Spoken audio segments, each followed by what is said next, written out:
So you want to be holding in this week's Torah portion? Of course you do. Here are your SHPARK notes. Parashat Noach. Noah was a tzaddik. He was a righteous person in his generation, and so Hashem decides to save him and his family before annihilating the entire world and all of creation. Just to be clear, to be a tzaddik, to be a righteous person in a generation that is so wicked and so evil that it necessitates global erasure, the bar is low. But Hashem calls out to Noah and says, I'm done with all of this, and I need to make a covenant with you, and you need to do exactly what I tell you to do. Noah says, okay, I'm listening. Ugh, so righteous. And then God proceeds to dictate to him some very specific and meticulous blueprints for an ark. And so, Noah gets to work for 120 years. 120 years. And for 120 years, everyone just strolls by and says to Noah while he's building this ark, what you doing, Noah? And for 120 years, he responds by saying, I'm building this ark because God's going to send a flood and wipe out the entire world because of its wickedness. And for 120 years, they all respond by saying, okay, well, see you later. God bless. But then, sure enough, the ark is finished, the rain starts to come, and Noah is allowed to enter into the ark and to take with him his family and pairs of animals. 1 pair of every impure animal, and 7 pairs of every pure animal, as well as 7 pairs of every bird. And then in 7 days, God is going to bring the flood.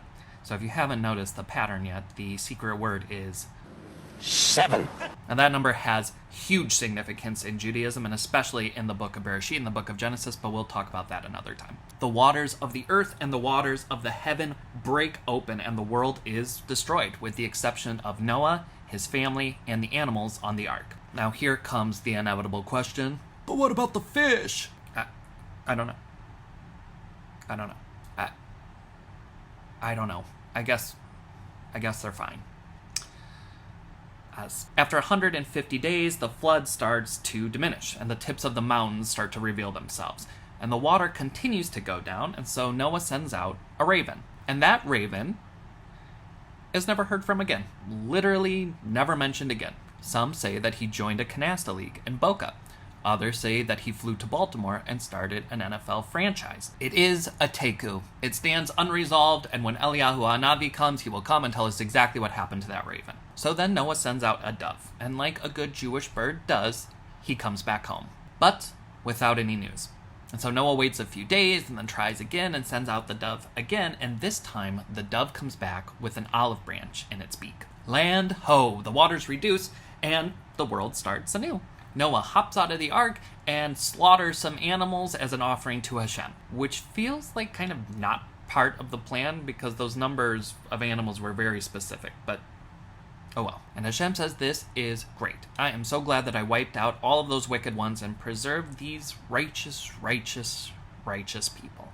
This is called foreshadowing. To get the earth restarted, Noah the tzaddik, Noah the righteous one, plants a vineyard, and the grapes begin to grow quickly. And so, what does he do? He gets absolutely faced. He uses his grapes to ferment some wine, gets absolutely wasted, gets so wasted that he stumbles back to his tent, takes all of his clothes off, and passes out in his birthday suit. And his youngest son, Ham, is passing by, and he sees his naked, drunky Abba and goes and tells his brothers. And they get all embarrassed and throw a blanket on him. When righteous Noah wakes up, he has the chutzpah to get mad at Ham for not taking care of his drunk tuchus and curses him. And at this point, Hashem is probably thinking, I made a huge, tiny mistake. But alas, the generations of Noah continue. And they all end up repopulating the earth and growing in numbers, and they all form a society, everyone speaking the same language, and they do what any monolingual society does. They build an ostentatious skyscraper to reach the sacred realms of heaven. And Hashem says, no way. And backhands that Migdal, spreading the people all throughout the ancient world and making them speak a variety of different languages. He gets them to Babel. Isn't philology fun? And that, my friends, is Parashat Noach. The rest is commentary. Go and learn.